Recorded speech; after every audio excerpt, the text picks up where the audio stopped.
안녕하세요. 사연 읽어주는 남녀입니다. 오늘도 와주셔서 감사합니다. 오늘의 여성 사연자분 사연은 제가 소개해드리도록 하겠습니다. 많은 청취 부탁드리며 오늘의 사연 바로 시작하겠습니다. 안녕하세요. 저는 평범한 30대 주부입니다. 재작년 딱 이맘때쯤 저희 시아버지가 젊은 여자를 집으로 데려와 자식들 앞에 소개를 해주셨습니다. 그 바람에 집안이 한번 발칵 뒤집힌 사건이 있었어요. 남편과 결혼 후 제가 겪은 가장 충격적인 사건이었죠. 주변에서 이런 일을 겪었다는 사람은 듣도 보도 못 해본 그런 일이었습니다. 그 일로 인해 가족들이 참 많이 변했어요. 그 일은 아직까지 현재 진행 중이기도 하고요.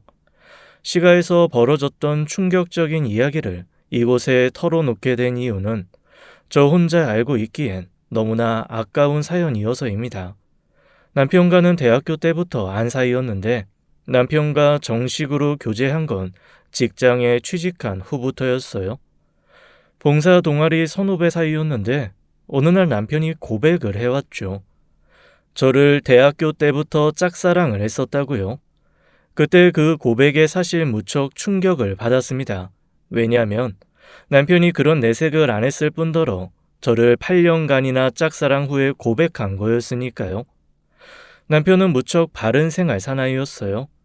술, 담배를 일절하지 않았고 학교 수업에도 결석하는 일이 없었습니다. 공부를 게을리하는 일도 없었고요. 그래서 동아리에서 여자들끼리는 이런 말을 하기도 했죠. 진우 선배, 보면 볼수록 괜찮지 않아? 솔직히 술도 잘 안 마시고 재미는 없는데 저런 사람이 나중에 결혼하면 남편감으로 좋은 거래.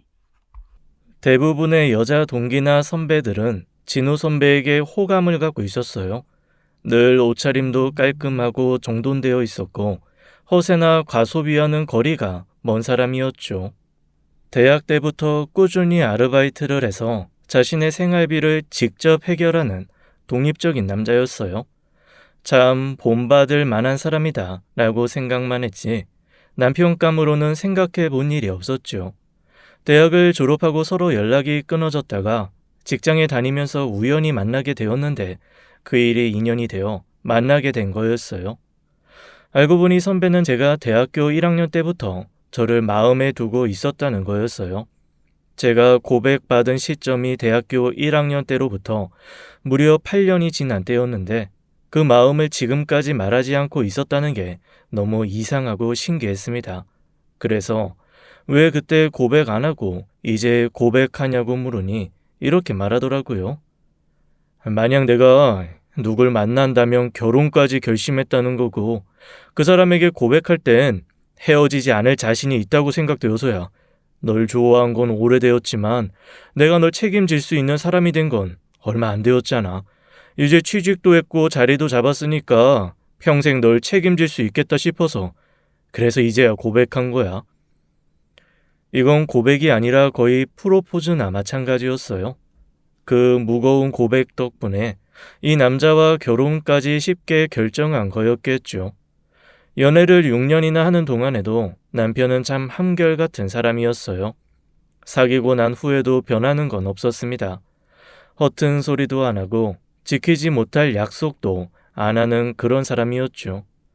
게다가 경제의 관념은 또 얼마나 철두철미한지 10원짜리 한 장 하찮게 여기는 법이 없었어요. 반면에 저는 성격이 모질지 못해서 계산적으로 행동하지 못하는 데다 주변에서는 착한데 좀 바보인 애라는 말을 종종 듣곤 했습니다. 그래서 저와는 완전 반대해 보이는 남편이 저를 좋아했다는 게 신기할 따름이었죠. 아무튼 그래서 너무 믿었나 봐요. 남편 못지않게 시댁도 바른 집안일 거라고 생각한 것 말이에요. 보통 누군가를 오래 만나다 보면 그 사람이 말하지 않아도 그 사람 집안이 어느 수준일 거다, 혹은 부모님이 어떤 분들이실 거다 하는 감이 오잖아요. 저는 결혼을 앞두고 인사를 가기 전에 남편네 부모님은 아주 인자하고 금술 좋으시거나 집은 평범하거나 아니면 소박한 집일 거라고 생각했어요. 제발 아주 찢어지게 가난하지만 않았으면 좋겠다고 생각하는 정도였죠. 그런데 저는 결혼 인사하러 가는 날부터 경악을 금치 못했습니다. 너무 가난한 집이어서가 아니라 생각지도 못하게 너무 부자인 집이었거든요. 남편이 저를 데리고 간 예비시댁은 눈이 희둥그레질 만큼 대저택이었어요. 부자 동네 마당이 딸린 대형 주택을 가지고 있는 남편네 집안의 재력에 위압감이 느껴질 정도였죠. 뭐야? 집이 왜 이렇게 커? 오빠네 집 부자였어? 부자는 내가 아니라 아버지지. 나랑은 아무 상관없어. 아니, 이게 상관없다는 게 말이 돼? 가만히 있어봐. 아니, 그럼 나 혼수 2천 생각하고 있었는데 1억은 준비해야 되는 거 아니야? 혼수는 능력껏 부담되지 않은 선에서 준비하면 돼. 1억이다니. 말도 안 돼. 부담 갖지 마. 아버지는 아버지고 우린 우리야. 남편이 말은 그렇게 했지만 어른들 생각은 다를 수도 있으니 걱정이 안 될 수가 없었어요. 저는 덜덜 떨며 시가에 들어갔습니다. 일단 좋은 인상을 남기고 오자라는 마음가짐으로 대문 앞에 섰죠. 남편이 벨을 누르고 대문이 열렸고 마당에 이어진 돌계단을 지나자 현관문 앞에서 두 사람이 나오더군요. 한 분은 아주 나이 많은 노인이었고 또 한 분은 젊은 아주머니였습니다. 안녕하세요, 어머님. 처음 뵙겠습니다. 할아버님도 계셨네요. 처음 뵙겠습니다. 그러자 젊은 아주머니가 당황해하며 말씀하시더군요. 아유, 나는 이 집에서 일하는 사람이에요. 저 또한 당황해서 그 말에 어쩔 줄 몰라 남편만 바라보았죠. 인사드려.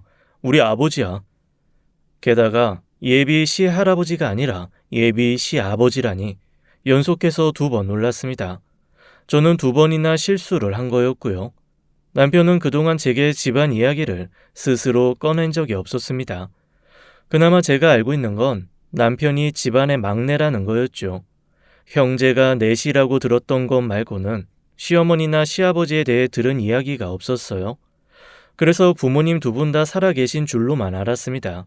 시어머니는 남편을 낳고 얼마 안 가 돌아가셨다는 것도 첫 인사를 드리는 날에야 알게 되었어요. 시아버지께서 알려주셨거든요. 시아버지는 이 집 식구 될 사람에게 집안 이야기도 안 해줬다고 남편을 타박했어요. 남편은 그 말을 묵묵히 듣고 가만히 있었죠. 남편이 시시콜콜 이야기해주지 않은 것도 있지만 사실 제 성격이 그런 걸 꼬치꼬치 묻는 사람도 아니었어요. 온전히 서로의 인간 됨됨이만 보고 만나서였는지 서로 집안에 대해서는 크게 궁금해한 적이 없었던 것 같네요. 남편도 저희 집에 대해 물어본 적이 없었거든요.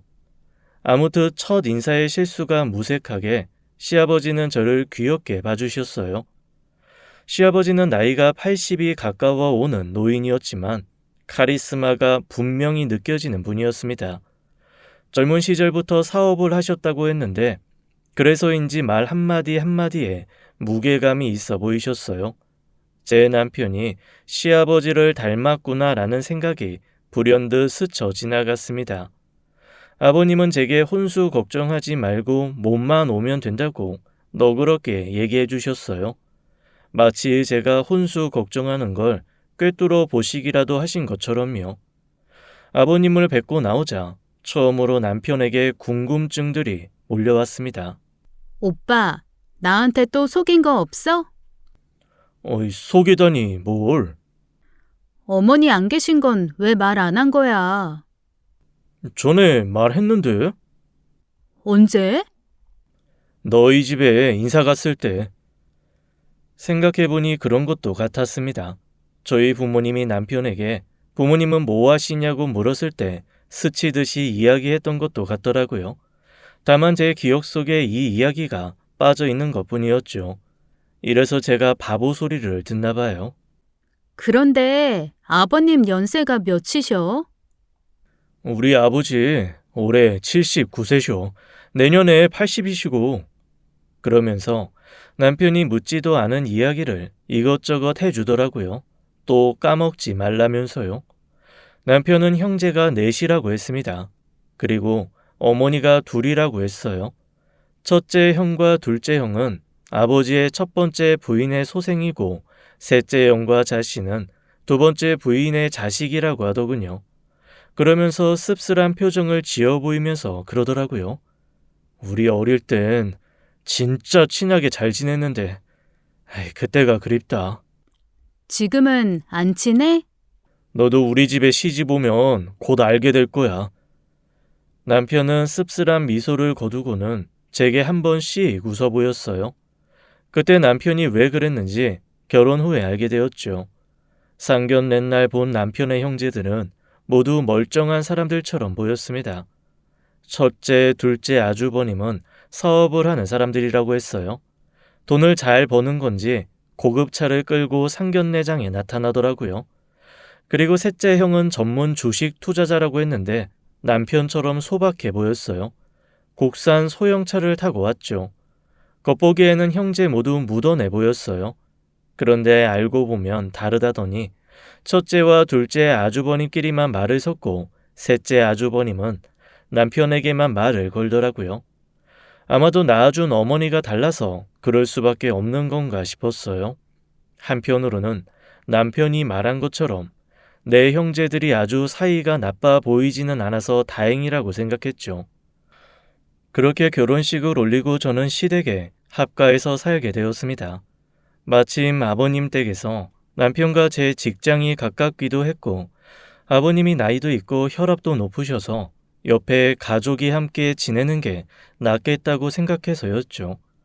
저는 아버님과 함께 사는 것에 대해 거부감이 없었습니다. 제가 시가에 들어가서 산다고 시집살이를 할 일이 없었거든요. 일하는 아주머니가 계셔서 오히려 더 편하게 직장에 다닐 수 있었죠. 게다가 돈도 잘 저축할 수 있었고요. 아무튼 그렇게 시가에서 살다 보니 볼 꼴 못 볼 꼴 다 보게 되더라고요. 처음엔 아주버님들이 제 앞에서 체면을 차린 거였는지 다들 조심하는 눈치였어요. 그런데 저와도 자주 보게 되고 편해지면서 본 모습이 드러나기 시작했죠. 시가에 들어와 살다 보니 대충 이 집안 돌아가는 상황이 머리에 들어왔습니다. 명절이나 행사 때는 가족들이 꼬박꼬박 모이지만 그런 날을 제외하고는 아무도 아버님을 뵈러 오지 않는다는 걸 알았어요. 그래서 제가 아버님의 말동무가 되어드리고 더 잘 챙겨드리려고 했죠. 그러던 어느 날이었어요. 명절도 행사한 날도 아닌데 첫째 형님과 아주버님이 시가에 인사를 하러 왔더라고요. 결혼 1년 만에 처음 있는 일이었습니다. 어머, 형님이 오늘 어쩐 일이세요? 어쩐 일은 아버님 안 붙여왔지. 그나저나 우리 아버님이랑 할 얘기가 있으니까 가서 차 좀 내와줄래? 그리고는 아버님이 계신 안방으로 쏙 들어가더라고요. 제가 차를 준비하러 가면서 아버님 얼굴을 한번 쳐다보았는데 아버님은 심기가 불편해 보이셨어요. 그리고 잠시 후 안방에서 아버님의 호통 소리가 들려왔죠. 방문이 닫혀 있었는데도 말소리가 또렷하게 다 들릴 정도였어요. 뭐 임마? 내가 이 나이에 신규 사업해도 네 놈보다는 잘하겠다. 그 일 시작한 지 얼마나 됐다고 벌써 문을 닫아? 자세히 들어보니 아버님께 돈을 해달라고 찾아온 거였더라고요. 1년간 시집에서 살면서 알게 된 건 아주버님들이 처음 봤던 이미지와는 완전 다른 사람들이었다는 겁니다. 첫째 아주버님은 아버님의 도움으로 카페 사업을 하고 있다고 듣긴 했었어요.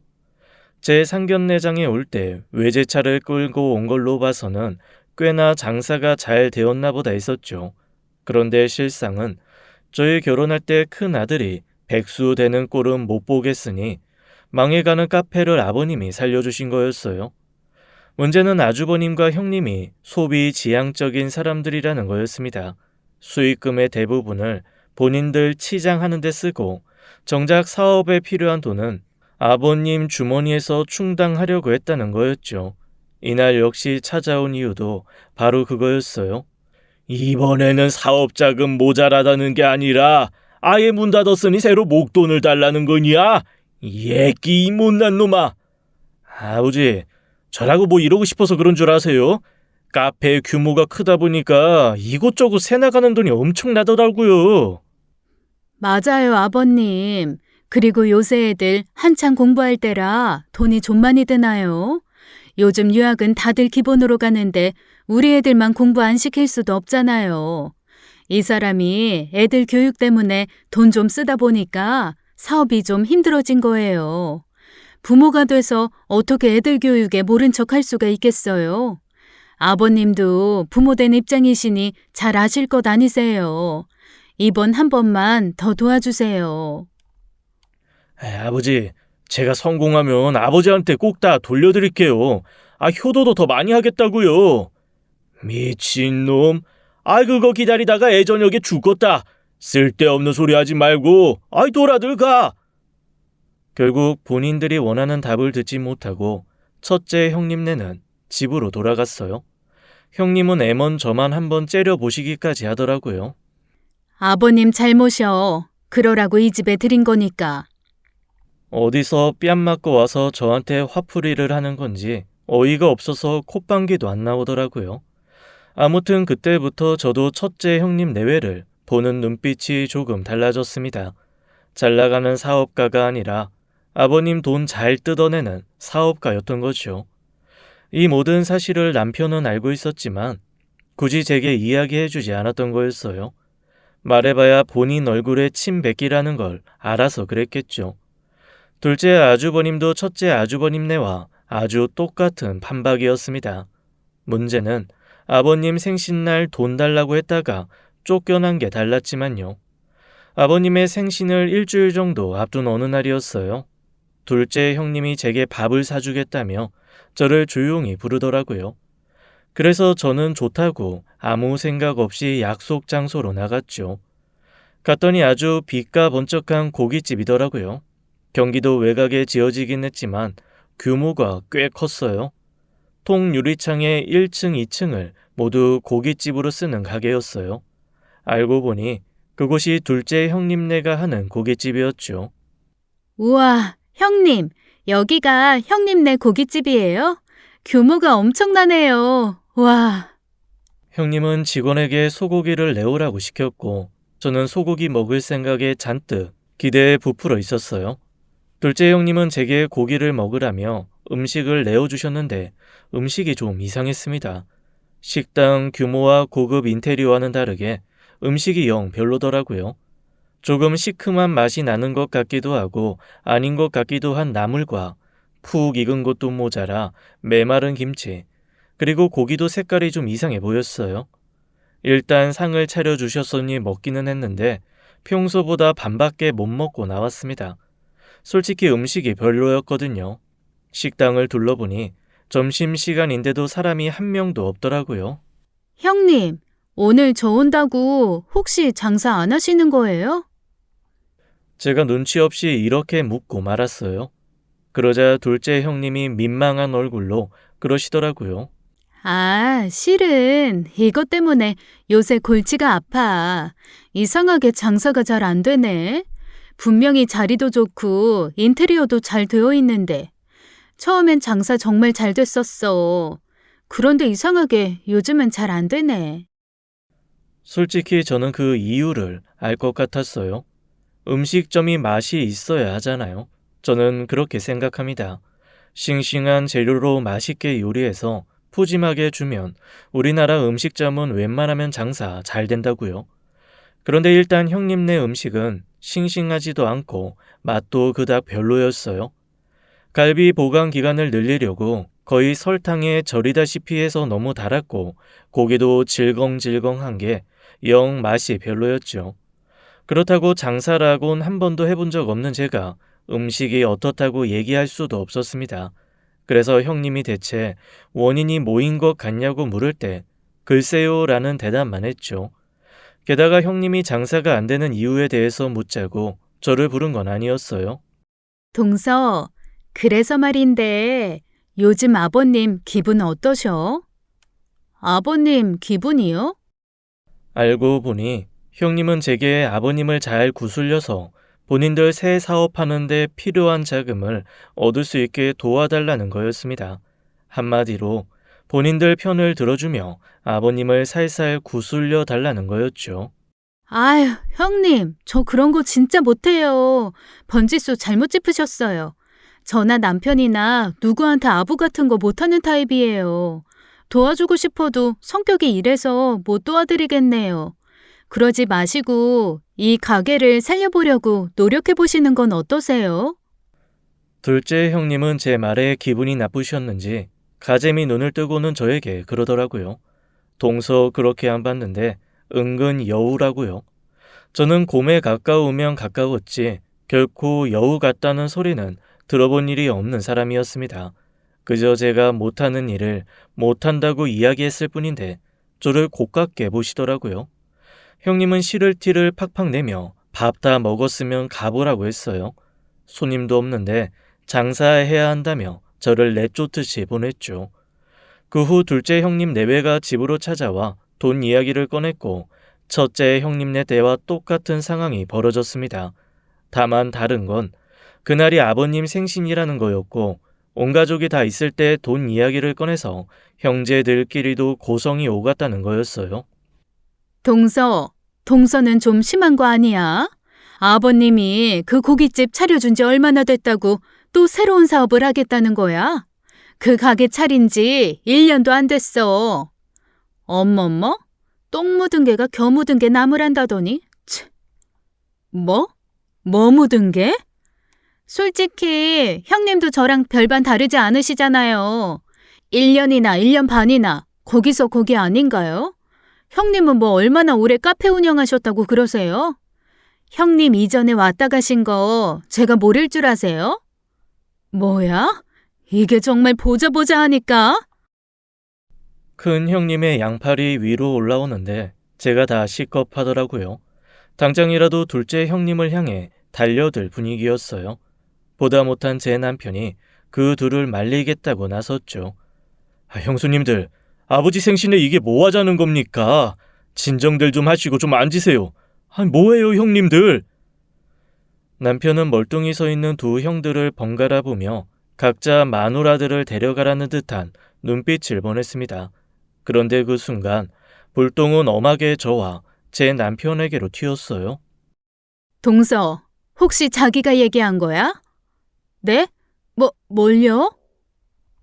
재수씨 그렇게 안 봤는데 사람이 아주 앞뒤가 다르네. 겉으로는 착한 척 아무것도 모르는 척 하더니 뒤로는 호박씨 깐 거 아니야? 우리 왔다 간 거 뭐 좋은 일이라고 그걸 둘째네한테 다 말을 해요. 너무 황당하니 말도 제대로 안 나오더라고요. 어버버 거리는데 뒤에서 남편이 저 대신 말을 해주었습니다. 그게 무슨 소리예요? 우리 집사람 그런 거 시시콜콜 말하는 그런 사람 아니에요. 잘 알지도 못하면서 왜 함부로 사람을 의심해요?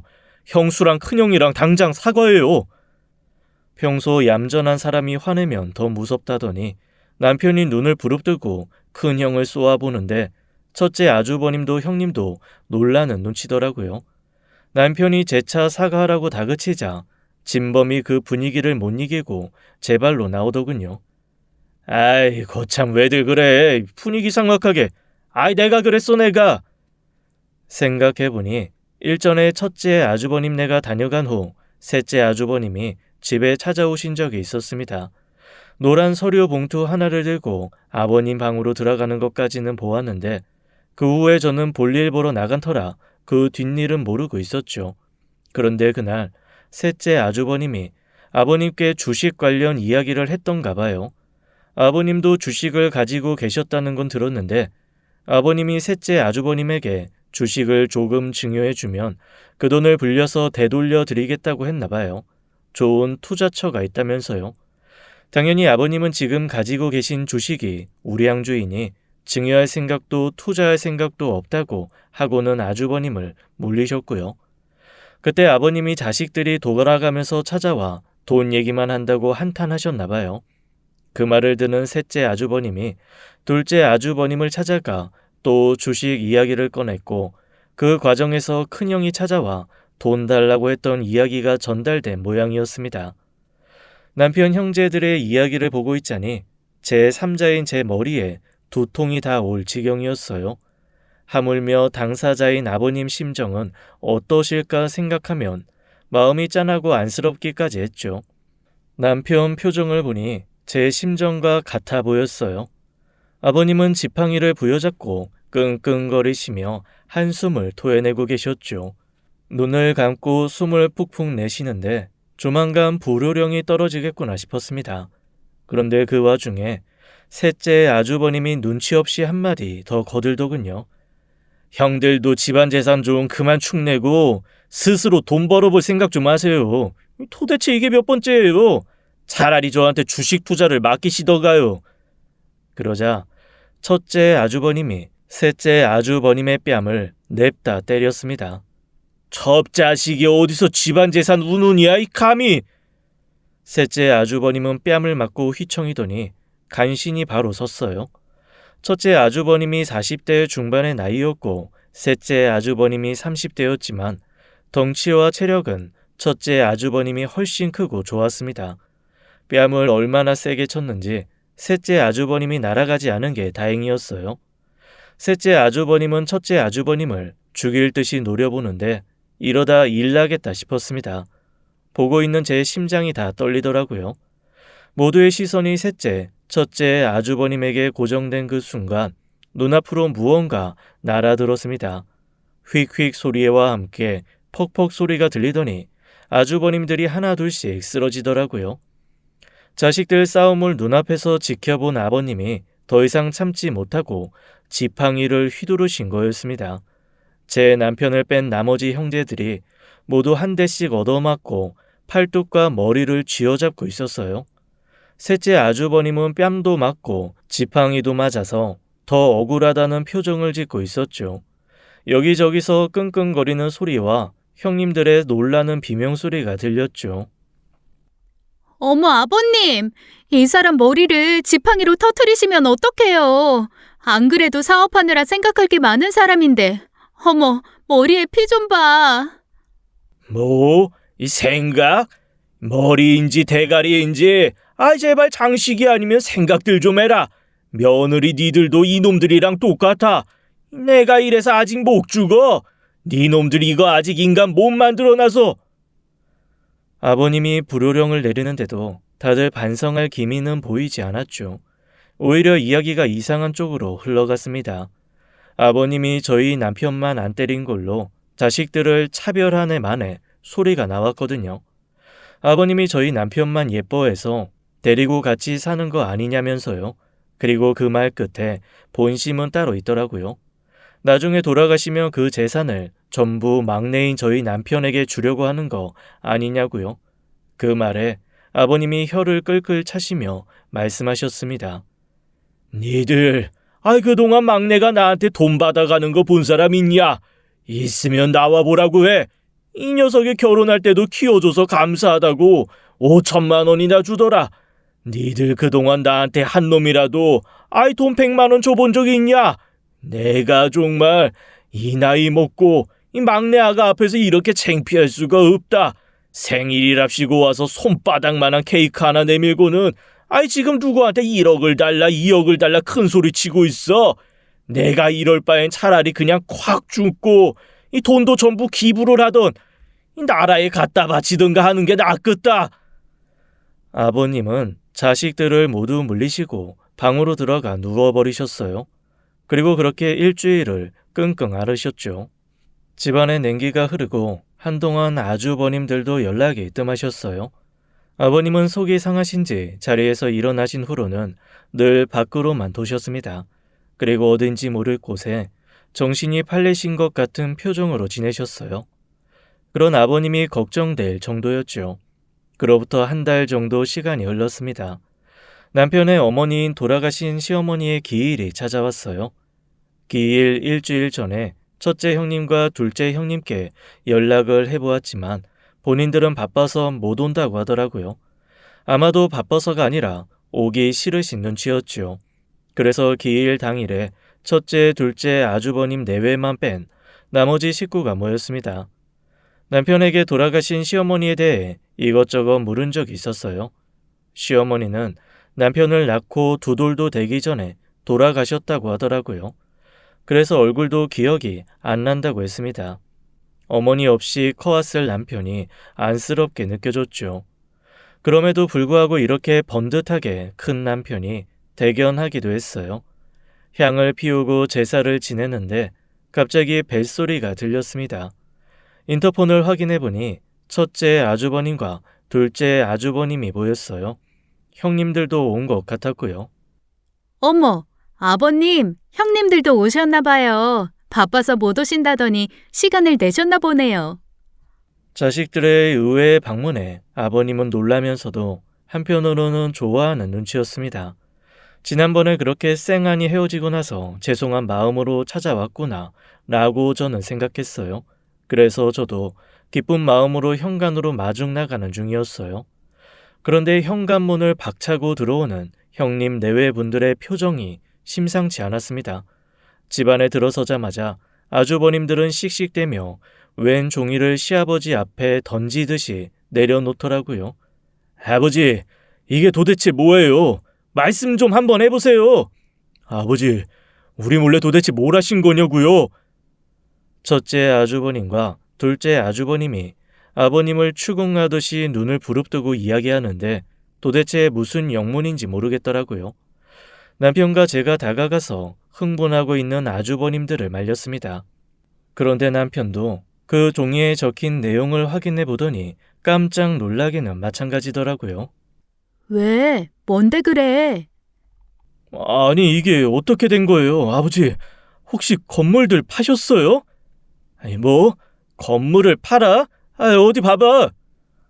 알고 보니 시아버지의 명의로 되어 있던 서울의 건물들 명의가 모두 다른 사람으로 바뀌어 있던 거였어요. 그걸 따지려고 시어머니 기일날 첫째, 둘째 아주버님이 쳐들어온 거였고요. 니들은 엄마 기일날 오라고 할 땐 바쁘다고 하더니 아이 그 시간에 내 재산 뒷조사하고 다녔냐? 이젠 정말 아주 징글징글하다. 내가 자식을 낳은 건지 이 커머리를 낳은 건지 헷갈릴 지경이요. 꼴도 보기 싫으니까 아이 전부 돌아가. 그렇게 말씀하시고는 방으로 들어가 버리셨어요. 이 상황에 시어머니 제사를 마저 치르기도 어려운 상황이었죠.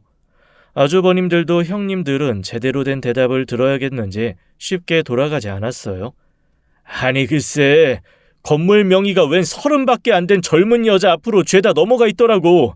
아버지 아무래도 바람이 났던가 노망이 난 것 같아. 이 꽃뱀한테 물린 게 틀림없어. 이거 이러다 아버지 돌아가시면 땡전 한 푼 못 받게 생겼어. 니들도 가만히 있지 말고 이 여자가 누군지 알아들봐. 우리도 이미 그러고 있으니까. 아주버님들 이야기를 들어보니 보통 심각한 문제가 아니었습니다. 아버님이 최근에 스트레스를 크게 받으시기도 했고 요새 자꾸 밖을 나가시는데 정신줄을 놓은 듯한 표정이 마음에 걸렸어요. 그래서 일을 그르치신 게 아닐까 걱정이 되었죠.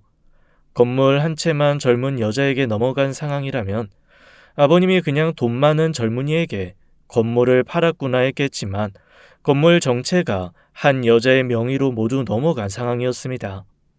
남편은 아무래도 이상하다 싶었는지 형들 말대로 누군지 알아보는 게 좋겠다고 했죠. 저는 저대로 아버님의 동태를 살폈고 형님들은 심부름센터니 부동산이니 이것저것 조사한 모양이었어요. 그리고 얼마 후 첫째 형님에게서 당장 모이라는 연락을 받게 되었죠. 형님네 집에 도착하자 이미 형님들 모두 모여 있더라고요.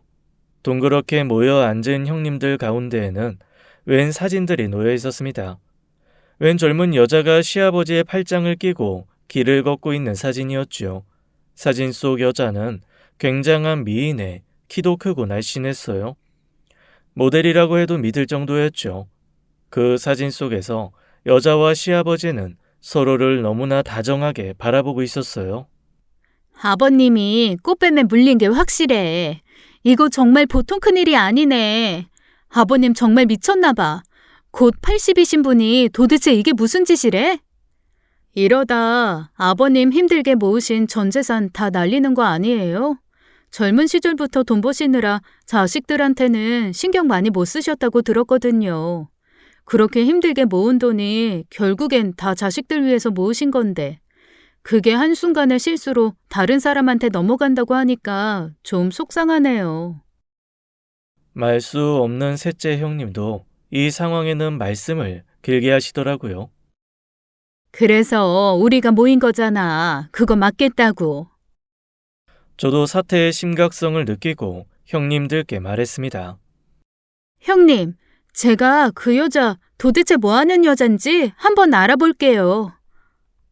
집으로 와 남편에게 이 소식을 전하자 남편은 잠깐 생각에 잠기더니 한번 알아보는 것도 나쁘지 않겠다고 했습니다.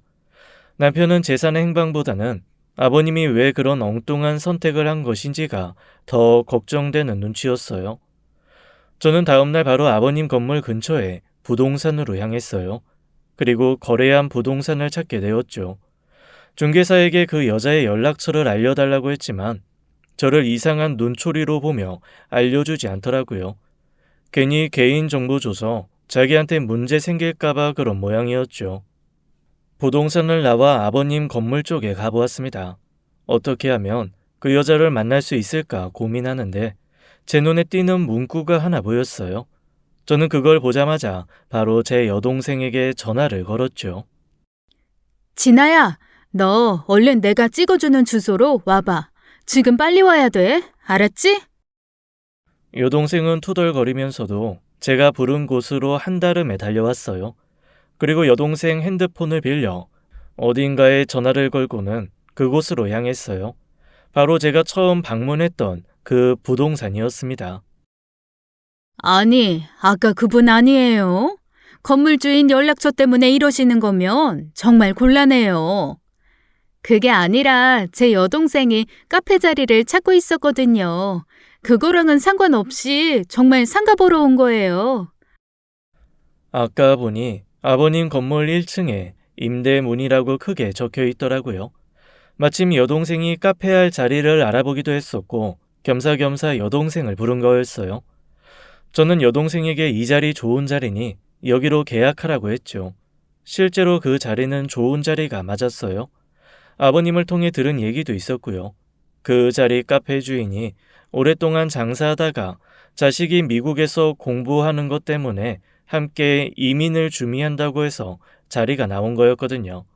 그 말씀을 건네실 때 아버님이 후회된다는 어투로 이렇게 말씀하시기도 했죠.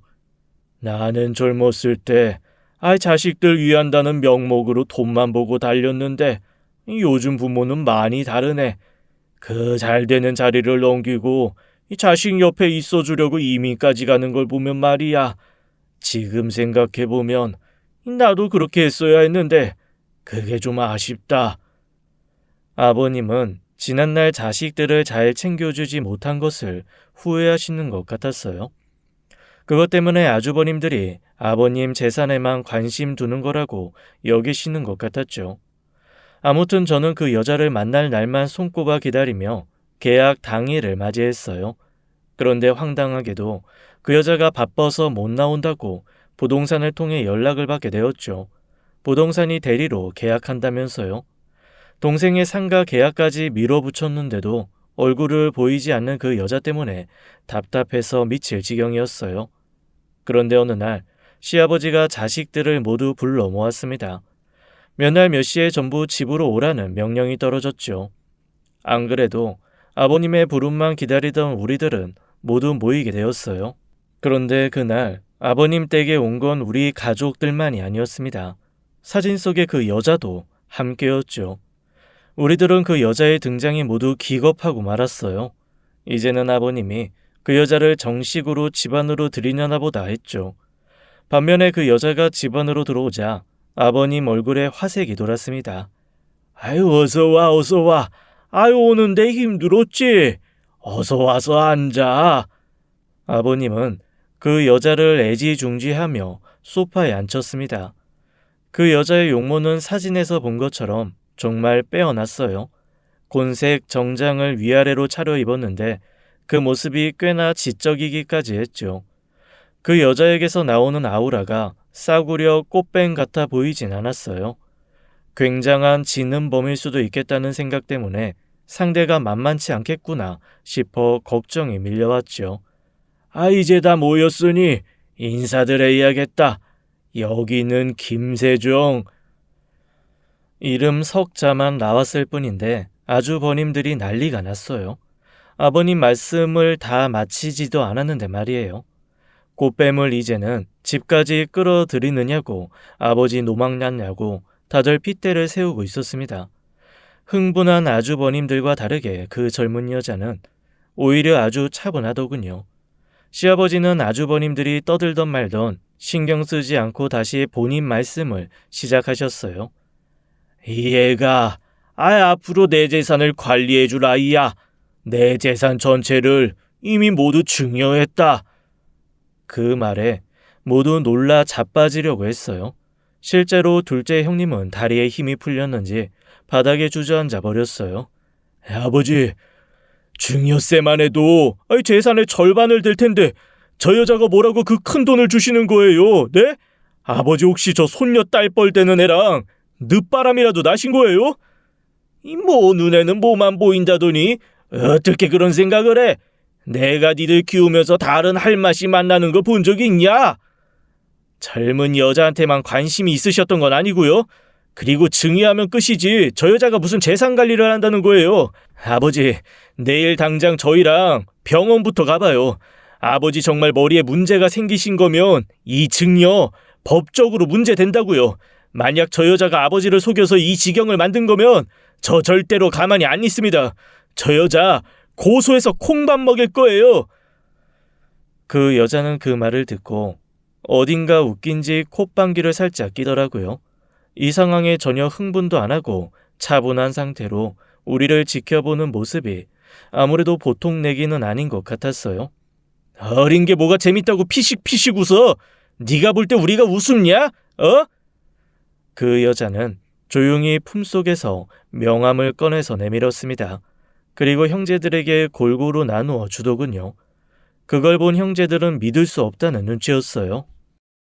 재산 증여는 이미 법적으로 아무 문제 없이 처리했습니다.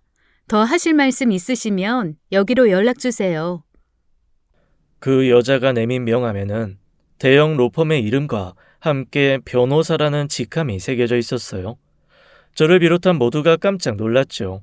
왜 저렇게 잘난 사람이 이런 꽃뱀 짓을 하는지 의문이었어요.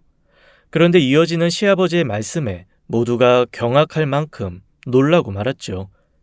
여기 이 김세정 변호사님이 바로 내 손녀다. 손녀라면 여기 있는 4명의 아들들 중 하나의 자식이라는 건데 뭐가 어떻게 돌아가는 건지 감도 안 잡히더라고요. 아주버님들은 서로를 한 번씩 번갈아 쳐다보며 서로 네 딸이냐고 묻고 있었어요. 형님들 앞에서 모두 잔뜩 긴장한 채 자기는 아니라고 손사래를 치고 있었습니다. 제가 남편을 바라보자 남편은 황당하다는 표정이었죠. 자식들이 우왕좌왕하는 중에 그 여자가 시계를 보더니 말했습니다. 할아버지, 이제 출발할까요? 아버님이 고개를 끄덕이자 여자가 말했습니다. 저에 대해 많이 궁금해하시는 것 같은데 저와 같이 가볼 데가 있으세요. 모두 따라오세요. 카리스마 넘치는 그 여자를 우리는 모두 따라 나섰어요. 도착한 곳은 한 요양병원이었습니다. 그리고 그곳에서 예순쯤 되어 보이는 한 할머니를 보았죠. 저는 처음 보는 사람이었어요. 과연 저 사람이 누군데 여기로 우리를 데려왔을까 궁금했어요. 형님들도 마찬가지인 표정이었고요. 그런데 곧이어 사형제가 누가 먼저랄 것도 없이 탄식을 쏟아냈습니다. 셋째 아주버님은 너무 놀라 그 자리에 주저앉기까지 했죠. 특히 첫째 아주버님은 아이고 소리를 내며 울기 시작하셨어요. 남편을 바라보자 남편도 눈시울이 붉어져서 굵은 눈물방울을 떨구고 있었습니다. 네 형제가 모두 그 할머니 옆으로 다가갔죠. 누님 맞죠? 아니 이게 도대체 어떻게 된 일이에요? 남편은 궁금해하는 저에게 그 할머니가 누군지 알려주더군요. 우리 누나야. 큰 누나. 눈물의 상봉이 이루어지고 모두가 좀 진정이 된 후에야 이게 어떻게 된 일인지 알 수 있었어요. 남편에게는 큰 누나가 있다고 했습니다. 시아버지가 첫 번째 부인과의 사이에서 20살쯤에 낳은 딸이라고 했죠. 그런데 그 딸을 낳은 후에 한동안 아이가 들어서지 않았다고 했어요. 그 딸이 15살이 되던 해에 큰 아주버님이 태어났고 연년생으로 둘째 아주버님이 태어났다고 했습니다. 하지만 둘째 아주버님이 태어나면서 첫째 시어머니가 폐혈증으로 돌아가셨다고 했어요. 그 후에 아버님은 둘째 부인을 들였고 셋째 아주버님과 제 남편을 갖게 되었다고 하셨죠. 하지만 두 번째 시어머니도 남편이 두 돌이 되기 전에 사고로 돌아가셨다고 했어요. 두 어머니가 모두 돌아가시자 그 빈자리를 대신해 준 게 바로 그 큰 누나라고 했습니다. 남편과 만나서 지금까지 단 한 번도 누나가 있다는 말을 들어본 적이 없었어요. 그 이유는 가족들에게 큰 상처된 일을 겪었기 때문이라고 했습니다. 누님이 시집갈 준비를 하다가 갑자기 사라져 버렸었어. 하루아침에 감쪽같이 말이야. 그 말을 듣던 시아버지가 눈물을 찍어내셨어요. 아버님이 평생 딸을 찾기 위해 얼마나 노력했는지는 나중에 남편을 통해 들었죠. 실종 신고를 내고 5년이 지난 후에도 딸이 살아있을 거라 믿어서 사망 처리 신고도 하지 않았다고 했습니다. 가족들은 과거에 그런 큰 아픔을 겪었던 거였어요. 선미야, 네 동생들 데려왔다. 아이 누군지 기억하겠냐? 누나, 나야 형식이. 나 기억 안 나요? 아주버님은 형님 손을 어루만지며 본인을 기억해 주길 바랬지만 형님은 모르겠다는 표정을 지어 보이셨어요. 누나가 얼마나 고생을 했는지 이 손에 지문이 하나도 없네. 제 시조카인 세정이는 우리를 병실 밖으로 데리고 나왔습니다. 그리고 그 아이 입에서 더 자세한 이야기를 들을 수 있었어요. 그런데 그 내용이 너무나 충격적이었어요. 시집갈 준비를 하던 형님이 어느 날 바닷가에 놀러 갔다가 괴한에게 납치당했고 섬에서 어부로 생활하던 그 괴한과 함께 살게 되었다고 했습니다. 원치 않는 임신으로 아이가 태어났는데 그 아이가 바로 세정이었죠. 그 괴한은 형님이 도망가지 못하게 하려고 인두로 지문까지 없앴다고 했어요. 그 말을 들은 아주버님들은 모두가 탄식했죠. 그러던 중 그곳에 배 낚시를 왔던 외지인이 형님을 안타깝게 여겨 구출해주게 되었다고 했습니다. 하지만 이미 지속된 구타와 정신적 학대로 인해 정신은 이미 이상해진 상태였대요. 탈출한 후에도 엄마는 자기 이름조차 기억을 못했어요. 그런 엄마가 불쌍했는지 새아버지가 걷어주셨고 저를 변호사까지 만들어주셨어요. 새아버지는 정말 좋은 분이셨는데 작년에 돌아가셨어요. 아버지가 돌아가시고 이사할 집을 알아보다가 우연히 할아버지 사시는 동네를 지나가게 됐고요. 그때부터 엄마가 옛날 기억을 조금씩 하시더라고요. 형님은 우연히 지나갔던 동네가 바로 자신이 어릴 적 살던 동네라는 걸 떠올렸던 겁니다. 조금씩 기억해내는 걸 토대로 시조카가 가족을 찾기 시작한 거였어요. 그러다 할아버지와 연줄이 닿게 된 거였고요. 자식 잃어버린 못난 애비를 이 하늘이 불쌍히 여겨준 모양이다. 하늘의 뜻이 아니었으면 못 만났을 거야. 이 그동안 못해준 것 내 딸에게 다 해주고 싶었어. 지난날의 세월을 보상해주고 싶었다. 내 딸에게 전 재산을 주저니 정신이 온전치 못해서 그럴 수가 없어서 손녀에게 증여하게 된 거야. 가슴 아픈 이야기가 계속되던 중에 형님들은 이 상황이 이해되지 않는 눈치였어요. 특히 돈에 관해서 말이죠. 아무리 그래도 아버님, 아들이 넷이나 있는데 손녀 앞으로 재산을 다 돌린다는 게 저는 좀 서운하네요. 아들들은 자식 아닌가요? 아들들도 자식이지. 왜 아니겠냐? 그런데 그동안 재산 줘봤자 어떻게들 했냐? 다 날리지 않았냐? 이제라도 제대로 재산 관리해줄 가족이 있으니 얼마나 다행이야. 아버지 말씀이 맞아요. 큰 누나라면 재산 받을 자격 있어요. 누나가 우리한테 어떻게 했는데요? 저도 같은 생각이에요. 저도요. 아주버님들과 남편은 옛 기억에 사로잡힌 듯 했습니다. 누나를 보러 가겠다며 다시 병실로 향했어요. 그리고는 옛날 기억을 더듬으며 과거를 끄집어내고 있었죠. 누나, 그거 기억나? 나 학교 갔다 오면 여름에 맨날 누나가 등록해줬던 거, 나랑 형식이랑 서로 먼저 등록하겠다고 싸웠잖아. 그럼 누나가 한 살이라도 더 많은 내가 형이니까 형부터 해야 된다고 나부터 챙겨줬는데. 형님은 그 이야기를 듣고 기억이라도 나는 건지 배시시 웃으시더라고요. 그래도 누나가 비 오는 날이면 나한테 제일 먼저 우산 챙겨주러 왔었다고. 맞지 누나? 그건 니네 반이 학교 정문에서 더 가까우니까 그랬지. 넌 1층이고 난 3층이었는데 그거 당연한 거 아니냐? 나는 누나가 나 아플 때마다 밤새서 병간호 해주던 거 생각나. 내가 코가 뒤로 넘어가서 숨도 못 쉬고 잠도 못 자니까 누나가 나 아는 채로 잠들곤 했잖아. 나한텐 누나가 아니라 엄마였어. 형님은 그 얘기를 들으며 눈시울이 붉어지는 것 같았어요. 모두의 이야기를 기억이라도 한다는 것처럼요. 난 어릴 때라 기억이 많지는 않지만 사실 누나가 아니라 엄만 줄 알았어. 넌 그렇겠다. 하긴 누나가 셋째 넷째 똥기저귀 갈아주며 키워줬으니 엄마나 다름없었지. 모두의 기억 속에 형님은 누나보다는 엄마라는 이름으로 더 크게 자리 잡고 있는 것 같았어요. 그리고 어느 때보다도 네 형제는 서로를 애틋하게 대하고 있었습니다. 모두가 아버지의 뜻을 따르는데 이견이 없었어요. 형님들은 입이 대빨 나왔지만요.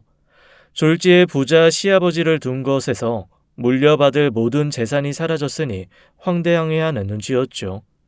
둘째 형님은 시조카에게 잘 보이려고 아부까지 떨기 시작했어요. 첫째 형님은 그런 둘째 형님을 말렸지만 둘째 형님은 아랑곳하지 않았죠. 우리 가족은 서로 왕래하는 횟수가 많아졌습니다. 시노인 형님을 뵈러 가는 일도 많아졌고 가족들이 시댁에 자주 모이기도 했어요. 그리고 또 달라진 점이 있었죠. 첫째와 둘째 아주버님께서 일자리를 구하신 거였어요. 더 이상 돈 나올 구멍이 없어진 걸 알았으니 스스로 우물을 파는 격이었습니다. 명절이면 형님들의 앓는 소리가 들려오지만 아주버님들은 분명히 달라지고 있었어요. 그 모습에 시아버지는 흐뭇해하시는 눈치였고요. 그러던 어느 날이었어요. 가족 모두가 분주하게 도시락을 싸서 가까운 유원지로 놀러가게 되었습니다. 형님이 옛날에 종종 놀러가던 유원지라고 했어요. 형님, 김밥은 입에 맞으세요? 형님이 집에서 직접 산 김밥을 좋아하신다고 해서 제가 옛날식으로 한번 싸봤어요. 어떠세요? 맛있어. 형님은 배시시 웃으시며 동생들 입에도 하나씩 김밥을 넣어주셨어요. 웃는 얼굴들의 눈에는 조금씩 물기가 어렸죠. 김밥 하나로 이렇게 가슴이 따뜻해질 수 있다니 참 행복한 날이었어요. 형식이 너 예전에 저기 화장실에서 바지에 오줌 싼 거 기억나냐? 뭔 소리야? 내가 싸긴 뭘 싸? 너 바지에 오줌 싸서 그때 누나가 엄청 화났었잖아. 초등학생이나 돼서 오줌도 못 가린다고. 진짜 어이없네. 그거 오줌 아니라고. 세면대에 물 튄 거라고 몇 번이나 말하냐? 형은 참 없는 말 좀 지어내지 마. 그렇게 서로 투닥거리는데 형님이 한마디 하시더라고요. 물 튄 거 맞아. 오줌 쌌길래 내가 물로 다 적시라고 했어. 그 말에 둘째 아주버님 얼굴이 빨개졌어요. 셋째 아주버님은 다른 곳을 응시하고 있었습니다. 아버지, 저기 계곡에서 아버지가 우리 무등 태워서 헤엄쳐서 건너가던 거 생각나요. 그때 물속에 물뱀이 나와서 기겁했었잖아요. 나도 기억나.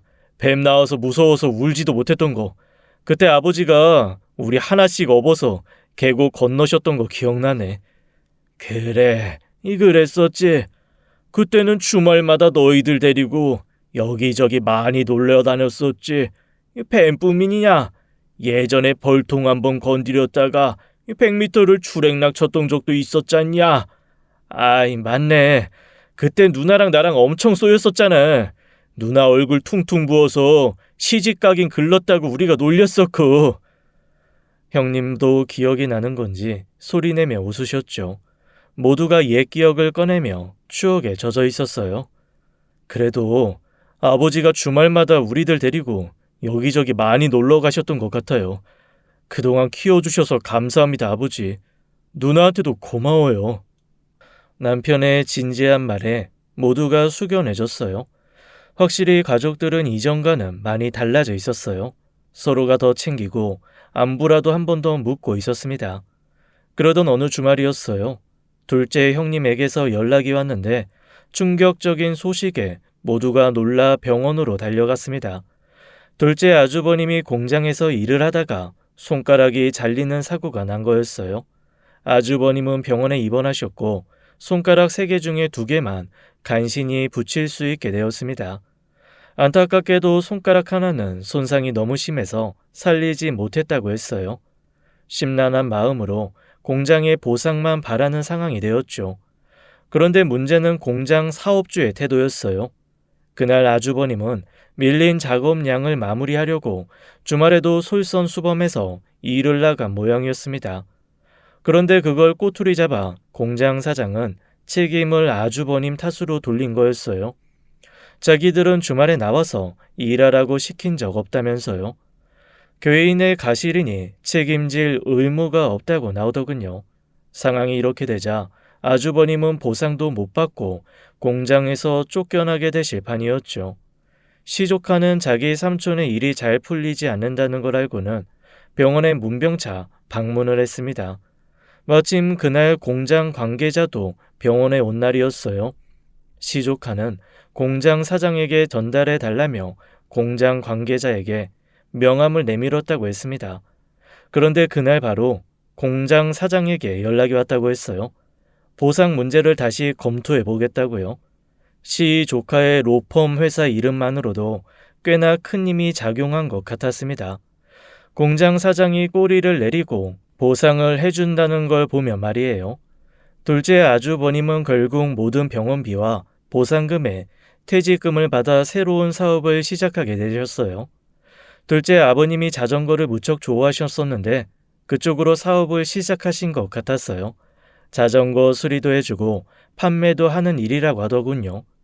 다행히 아직까지는 사업이 잘 운영되고 있는 걸 봐서는 예전과는 다른 태도로 사업에 임하고 있나 보다 싶었습니다. 요즘은 아버님은 하루가 다르게 쇠약해지고 계세요. 저희에게 따로 나가 살면서 못 누린 신혼생활을 즐기라는데 아버님의 건강을 생각하면 그렇게는 못하겠더라고요. 아버님과 함께 살아갈 수 있는 날까지는 어떻게든 함께 살아보려 합니다. 그게 제 마음이 편하네요. 아참, 제 동생은 그 카페 자리에 들어가서 아주 대박이 났어요. 사업이 원래부터 잘 되던 자리여서 그런지 벌써 권리금을 뽑고도 많이 벌어두었다고 하더라고요. 이래저래 집안일이 다 잘 풀린 것 같아서 다행입니다. 아버님은 늘 제게 말씀하세요. 제가 복덩이여서 제가 집에 들어온 후 모든 일이 다 잘 풀렸다고요. 제가 한 것도 없이 졸지에 집안의 귀인이 되었답니다. 저를 예쁘게 여겨주시는 아버님을 위해서 더 효부 노릇 톡톡히 해야겠어요. 제 사연 읽어주셔서 감사합니다. 지금까지 사연 읽어주는 남녀였습니다. 끝까지 함께 해주신 여러분 감사드리며 저희는 다음 사연으로 돌아올게요. 감사합니다.